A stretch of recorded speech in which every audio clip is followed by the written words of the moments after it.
Mes chers compatriotes, bonsoir. Vous le savez, la lutte continue contre la candidature inconstitutionnelle du président Abdoulaye Wade, lutte que je déploie avec fierté avec mes autres collègues candidats issus du M23. Mais vous l'aurez noté, ce week-end, dans les journaux, j'ai décidé d'engager une conversation citoyenne avec nos compatriotes sur mon programme, le programme de la coalition Gadio Président. Ce programme, il est fait d'engagement. En tant que citoyens engagés dans la politique, nous ne voulons pas faire des promesses. Nous ne croyons pas aux promesses, mais nous croyons à des engagements pris en connaissance de cause. Les fondamentaux du développement au Sénégal n'ont pas été pris en charge. Il nous faut nourrir, éduquer, soigner nos compatriotes pour libérer leur énergie. Et pour cela, et pour ce faire, il nous faut mettre en place ce que nous appelons des pôles d'excellence, des pôles de production, des pôles de développement. Et ces pôles, que certains appellent aussi agropôles, nous comptons les développer, en faire 7 au Sénégal et nous vous donnerons les détails dans nos prochaines conversations. Nous comptons aussi régler le problème de l'éducation en créant de grands centres panafricains universitaires où nous inviterons nos compatriotes de la sous-région pour qu'ils viennent, avec leurs compatriotes sénégalais, relever le défi d'une excellente formation de très haut niveau. Nous comptons aussi mettre en place dans le domaine de la santé des politiques qui nous permettent de résoudre l'équation de l'inaccès. Parce que l'enjeu aujourd'hui de la santé, c'est la question de l'inaccès. Pouvoir accéder à des services médicaux de qualité au moment où on en a besoin.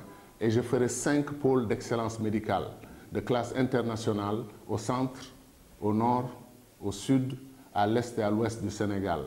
Je compte aussi, bien entendu, faire des infrastructures qui entrent dans le cadre des grands travaux. Parce que les grands travaux créent les grands mouvements sociaux et permettent à notre population d'entrer dans une dynamique de développement. C'est ce que nous appelons libérer les énergies des Sénégalais. Et pour ce faire, nous devons mettre en place quelques infrastructures clés. Par exemple, la boucle du Sénégal, l'autoroute, le Sénégal Express. Une autoroute qui irait de Saint-Louis, qui ferait le tour du Sénégal, pensant à la Casamance, qui a le plus besoin de désenclavement. Je ferai immédiatement le chemin de fer Ziguinchor-Tambacounda et je ferai aussi, bien entendu, d'autres infrastructures de désenclavement, comme par exemple avoir un autre bateau et renforcer le transport aérien sur la Casamance. Mon partenaire le plus important pour réussir tous ces projets, c'est le secteur privé national. Je compte être le meilleur partenaire du secteur privé national. Pourquoi? Parce que c'est avec le secteur privé national que vous pouvez prouver qu'un peuple debout a des ressources immenses, des ressources illimitées.